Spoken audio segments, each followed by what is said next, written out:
Turning to France, rarely has a ruling from the Constitutional Council been so eagerly awaited.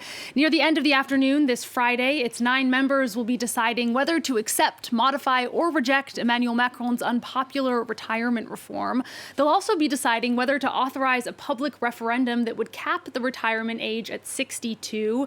Ahead of the ruling, unions led a 12th day of protests, but participation was significantly lower after what's been 3 months of demonstrations. The forced passage of the highly unpopular reform has sparked 3 months of social unrest and raised broader questions about the state of democracy here in France. For more on what to expect from the decision and the fallout from all of this, today's perspective guest is Paul Smith, Associate Professor in French and Francophone Studies at the University of Nottingham. He joins us by Skype from the UK. Good morning. Thank you so much for taking the time to speak with us. Can you maybe just start by talking a little bit more about the Constitutional Council and who's on it? Yes, the Constitutional Council is made up of 9 men and women who are well known in their fields, either constitutionalists or well-established political figures.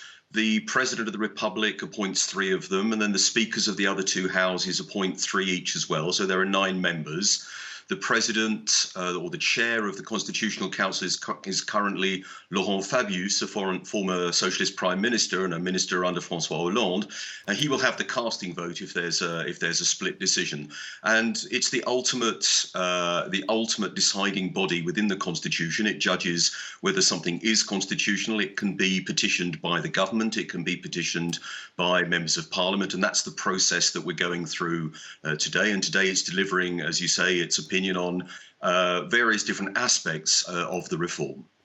Yeah, there are 2 decisions today, both on the reform and a referendum for the retirement age. Let's maybe start with the reform. Can you just walk us through perhaps some of the potential outcomes and what you expect to see?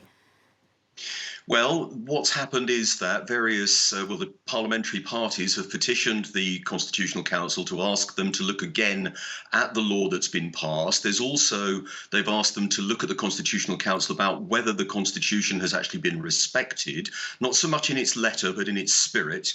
And that's a very difficult ground for the Constitutional Council to really rule on. Is it really there to judge the spirit of the Constitution versus the letter of the Constitution? So that's one thing.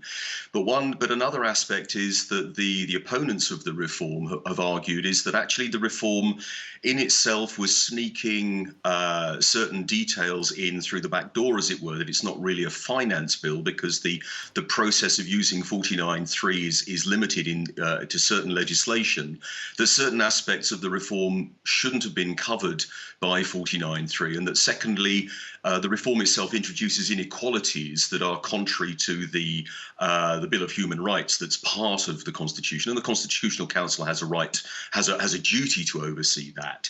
So that's what the first part is to say, to ask the Constitutional Council, has the Constitution been respected, is the first thing. And another sort of aspect of that is also, does this reform actually introduce inequalities into the system, and are those covered by the Constitution itself? And so the Council will rule on that aspect, and another aspect that you also mentioned, the referendum.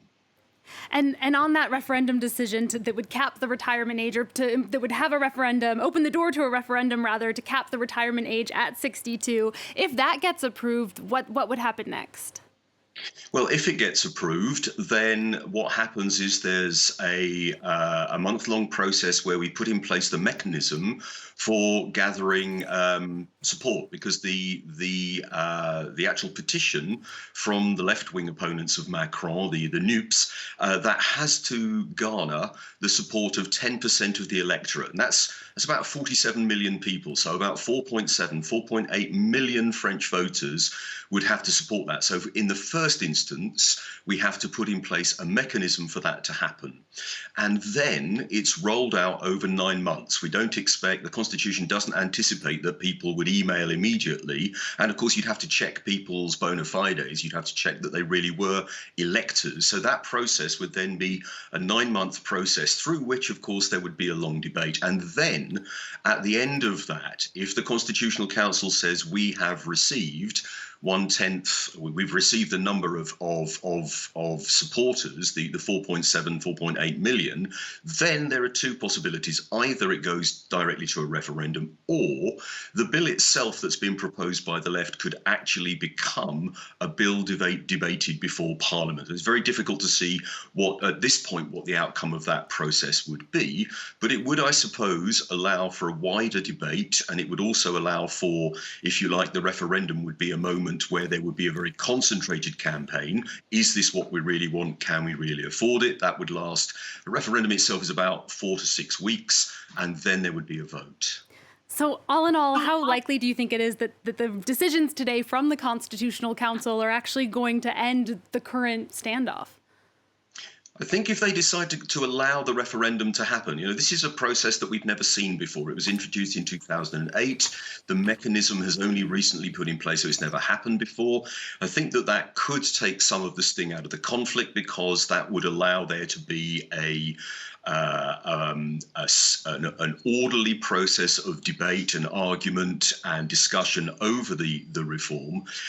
So there is that possibility. I think that if they say no to the referendum, and even if they only say that there are certain aspects of the law that are not constitutional, I don't think that's going to end the standoff. But the Constitutional Council can only make a choice, and whichever side you stand on this, whatever choice they make, it will be seen as being a political decision, which to a certain extent it is. But I think if the referendum happens, then it might be a way of calming the situation, or the process for the referendum. Sorry, but if they don't do that, then I think that we're kind of back to square one. And we're running out of time, but just briefly, what's your sense of the political fallout from all of this? Polls have shown that the far right is gaining ground. Do you think it's feasible that they could potentially win the next election?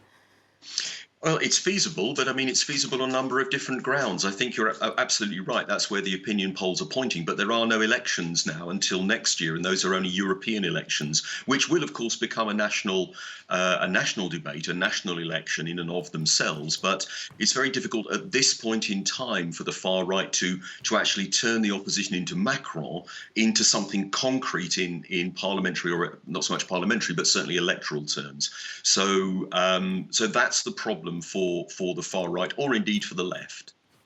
All right, well, we'll be closely watching what the Constitutional Council decides. Paul Smith, thank you so much for taking us through some of those technicalities that we can expect to see today.